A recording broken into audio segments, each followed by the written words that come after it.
Hello အားလုံးမင်္ဂလာပါရှင် Superlord YouTube Channel လေးရပြန်လဲပြီးကြိုဆိုလိုက်ပါတယ်ဒီနေ့ကတော့အိမ်မှာစိတ်သားနှက်လေးချက်တဲ့အတွက်ကြောင့်မို့လို့စိတ်သားနှက်ချက်လေးကိုလာပြီးတော့မျှဝေပေးခြင်းဖြစ်ပါတယ်ရှင်စိတ်သားကိုပေါ့နော်အညီနဲ့ကင်းအောင်ပေါ့နော်ဘယ်လိုချက်မလဲဆိုတာကိုဒီဗီဒီယိုလေးမှာပြောပြပေးမှာဖြစ်ပါတယ်ရှင်ပထမဦးဆုံး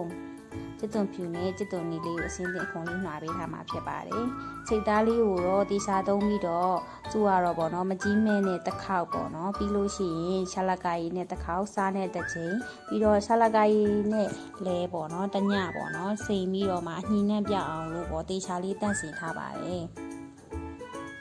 ပထမဦးဆုံးအနေနဲ့ပေါ့နော်ကျက်သွန်နီလေးတွေကိုထားဖို့အတွက်ပါလေးလီးမှာဖြစ်ပါတယ်ရှင်စိတ်သားနှက်နီးလေးကတော့တခါတည်းပဲပေါ့နော်လုံးမပြပဲနဲ့ဒီတိုင်းပေါ့နော်ပြောပြလိုက်ပါမယ်ရှင်စိတ်သားနှက်နီးလေးကကြတော့သူကပထမဦးစိတ်သားဝယ်လာတယ်ပြီးတော့မှဒီဆေးလိုက်တယ်ဆေးလိုက်ပြီးတော့သူ့ရဲ့မလိုအပ်တဲ့အညစ်အကြေးတွေကိုထုတ်လိုက်တယ်ထုတ်လိုက်ပြီးတော့မှသူ့ရဲ့အနီးနားနေတက်တာတော့လို့ပထမတစ်ချိန်ကမကြီးနှစ်နဲ့ပေါ့နော်ဆေးပါတယ်ပြီးတော့ဒုတိယတစ်ခေါက်ကကြတော့ရှာလကာရီနဲ့ဆေးပါတယ်ရှင်တတိယတစ်ခေါက်ကကြတော့စားနဲ့ဆေးပါတယ်ပြီးလို့ရှိရင်အားလုံးကိုရေနဲ့ဆေးအောင်ဆေးပြီးသွားလို့ရှိရင်ပေါ့နော်သူကရှာလကာရီအနည်းငယ်ထည့်ပြီးတော့ပေါ့နော်သူအသားနဲ့နယ်ပြီးတော့မှရေကတက်တာတွေပါတက်ညပေါ့နော်နှက်ထားပါတယ်ပြီးတော့မှနောက်နေ့မနေ့ဆက်ခါနေ့ကိုရေစင်အောင်ဆေးပြီးတော့စားဟင်းကြုံမှုစနွင်းလေးပေါ့နော်ရတာမုံလေးနဲ့သူ့ကိုဘူးထဲမှာထည့်ပြီးတော့နှက်ထားလိုက်ပါတယ်ရှင်အသားနှက်တာကြသည်လေသူ့ရဲ့အသားရဲ့အရသာပို့ပြီးတော့ကောင်းလိဖြစ်ပါတယ်ရှင်ဂျင်းကြိုက်တဲ့လူကတော့ဂျင်းအရည်လေးညှစ်ပြီးတော့လည်းနှက်ထားလို့ရပါတယ်ရှင်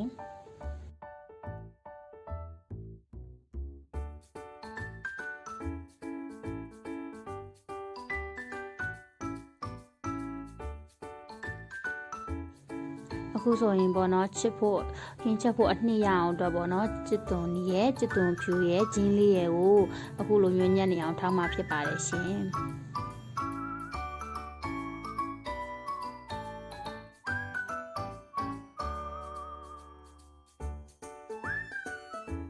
ဒါတွေကတော့ပေါ့နော်စိတ်သားနှက်ချက်လို့ရှိရင်မပါမဖြစ်ကရဝီရနဲ့တက်ချပိုးခောက်ဖြစ်ပါတယ်ရှင်သူကတော့တက်ချပိုးခောက်နဲ့ကရဝီရကလေးကိုပေါ့နော်ဒီတိုင်းမထည့်ဘဲနဲ့ရေလေးနည်းငယ်စီးထားပါတယ်ပြီးတော့စီလေးကိုချက်ပါမယ်ပထမဦးဆုံးစီလေးထည့်ပါမယ်ပေါ့နော်စီလေးနည်းငယ်ပူလာတဲ့အချိန်ဆိုလို့ရှိရင်စနွေးလေးနည်းငယ်ထည့်ပါမယ်ပြီးလို့ရှိရင်အနှံ့လေးမှုေးသွားအောင်လို့သူကတော့ဆိုခုနရေစီးပြီးတော့စစ်ထားတဲ့ကရဝေးရွက်ရဲ့တကြပိုးခောက်ရဲ့ပြီးတော့ဟိုလိုဂျင်းလေးကိုလည်းပပလေးပေါ့နော်လှီးပြီးတော့ထည့်လိုက်ပါတယ်ဒါဆိုလို့ရှိရင်ပေါ့နော်အရင်အမဲသားတို့စိတ်သားတို့ချက်လို့ရှိရင်ဒီအမွှေးနန်းသားကတော့ဒီအနံ့အတွက်ကဒီအစာပလာတွေကထည့်ရင်ပို့ပြီးတော့ကောင်းပါတယ်ရှင်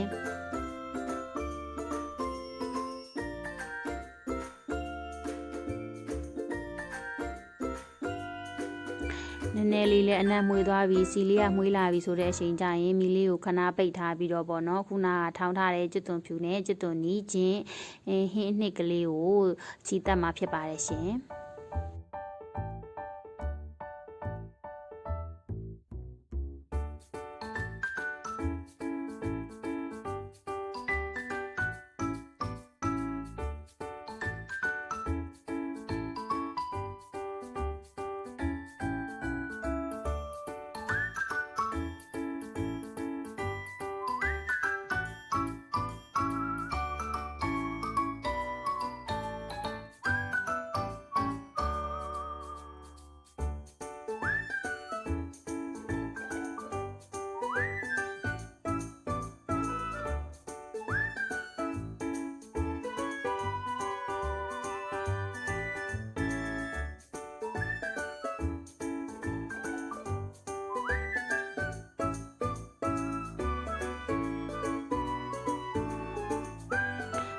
ကျစ်သွန်နီးနှစ်ကလေးတွေကအဲ့လိုရှူဝါရောင်လေးတန်းလာတဲ့အချိန်အကြီးခုလိုလေးမှွေပြီးတော့စီတက်ပေးမှာဖြစ်ပါတယ်ရှင်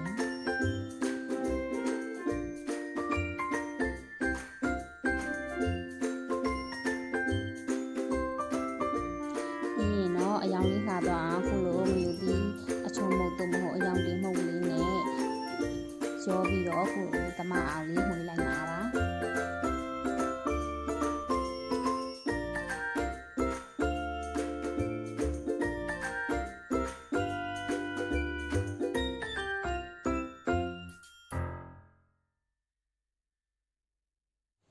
အခုဆိုရင်တော့နိုင်ဝက်လောက်နှက်ထားတယ်ပေါ့နော်အမဲသားနှက်ကလေးတွေကိုစီဟင်းအနှစ်ထဲကိုပေါ့နော်ထဲတော့မှဖြစ်ပါတယ်ရှင်အသားနှက်တာတော့ကိုအရသာစိတ်ကြိုက်ပေါ့နော်စားဟင်းကြုံမုတ်စက်သားမုတ်ပြီးလို့ရှိရင်ငံပြာကြီးလေးအနည်းငယ်ရဲ့ပြီးတော့တကြားလေးနည်းငယ်ရဲ့ထည့်ပြီးတော့မှဂျင်းအီလေးနည်းငယ်ထည့်ပြီးတော့နှက်ထားလို့ရှိရင်ပို့ပြီးတော့မှွေးကြိုင်ပြီးတော့အရန်စားလို့ကောင်းတယ်စိတ်သားနှက်ဟင်းလေးကိုရရှိမှဖြစ်ပါတယ်ရှင်အသားနှက်တာတော့အဓိကပဲပေါ့နော်သူကတင်ကျင်လေးနဲ့နှက်လို့လည်းရပါတယ်ရှင်သူကတင်ကျင်ဝယ်မရခဲ့တဲ့အတွက်ကြောင့်ဒီတိုင်းလေးနှက်ထားဖြစ်ပါတယ်တင်ကျင်လေးနဲ့လည်းချက်စားကြည့်ကြပါအောင်နော်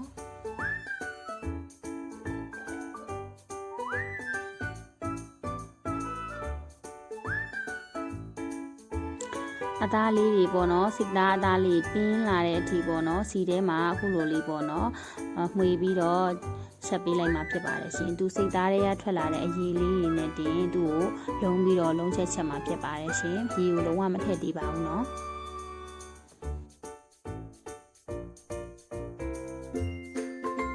သူကတော့ရှူရှူဆင်းဆင်းလေးနေတာဖြစ်တဲ့အတွက်ကြောင့်မလို့တကြားလေးအနည်းငယ်ထည့်ထားပါတယ်ရှင်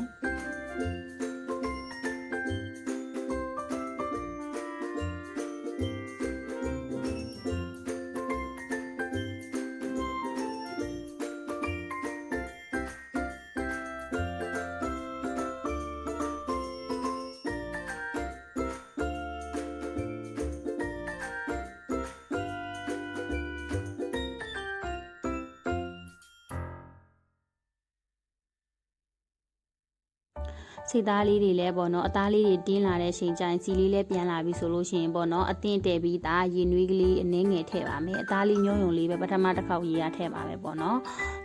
ဆဆကြီးရေကိုမြုပ်အောင်မထည့်ပါဘူးရှင်ဒီမှာပေါ့နော်စိတ်သားနဲ့မှာပထမဆုံးတတိထားမှာပေါ့နော်အသားဟင်းတွေပါရေးချက်တဲ့အချိန်ကြလို့ရှိရင်ရေအေးထက်ပေါ့နော်ရေနွေးကိုထည့်တာပို့ပြီးတော့ကြက်လဲကြက်လွယ်တယ်နူးလဲနူးလွယ်ပါတယ်ပို့ပြီးတော့လည်းစားလို့ကောင်းပါတယ်ရှင်သူကတော့ရေနွေးကိုအမြဲတမ်းပေါ့နော်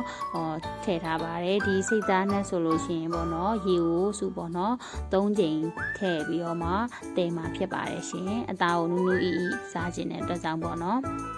အခုလိုမျိုးပေါ့နော်ရေလေးကိုနည်းနည်းလေးထည့်လိုက်နည်းနည်းချင်းထည့်လိုက်ပြန်ခန်းသွားလိုက်နည်းနည်းချင်းထည့်လိုက်ပြန်ခန်းသွားလိုက်အဲ့လိုအနေထားမျိုးတစ်ခါလောက်လုပ်ပြီးပြီဆိုလို့ရှိရင်ပေါ့နော်အခုလိုလေးရေကိုမြုပ်အောင်များများလေးထည့်ပြီးတော့အရသာတမသားမှွေပြီးလို့ရှိရင်ဖုံးလေးကိုအုပ်ထားပြီးတော့ချက်ထားလို့ရပါပြီရှင်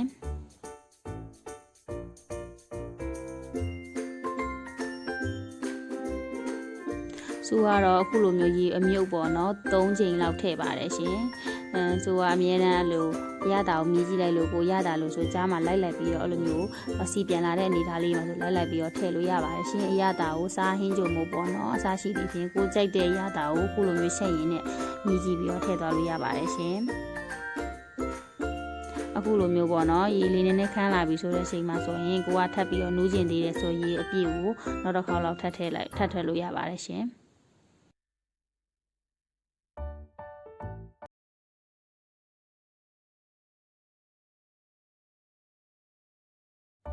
အခုလိုမျိုးခန်းစားပြလာတဲ့အချိန်ရောက်လို့ရှိရင်ပေါ့နော်စီပြန်လာပြီအသားလည်းနူးပြီဆိုတဲ့အချိန်ကျမှမဆလာလေးကိုအုပ်ပြီးတော့အိုးချလို့ရပါပြီရှင်အခုဆိုလို့ရှိရင်တော့အရန်ကိုမှွေးပြီးတော့စားလို့ကောင်းတဲ့စိတ်သားနှက်လေးကိုရရှိပြီဖြစ်ပါတယ်ရှင်အခုလိုဗီဒီယိုလေးကိုအဆုံးထိကြည့်ပေးကြလို့ကြည့်ရှုသူအားလုံးကိုထူးပဲကျေးဇူးတင်ရှိပါတယ်ရှင်နောက်လည်းဟင်းချက်ဗီဒီယိုလေးတွေဆက်ပြီးတော့မျှဝေပြီးတင်ပေးပြီးအောင်မှာဖြစ်တဲ့အတွက်ကြောင့်မို့လို့ Super Love YouTube Channel လေးကို Like and Subscribe လေးလုပ်ခဲ့ပြီးဝင်နေပါနဲ့နော်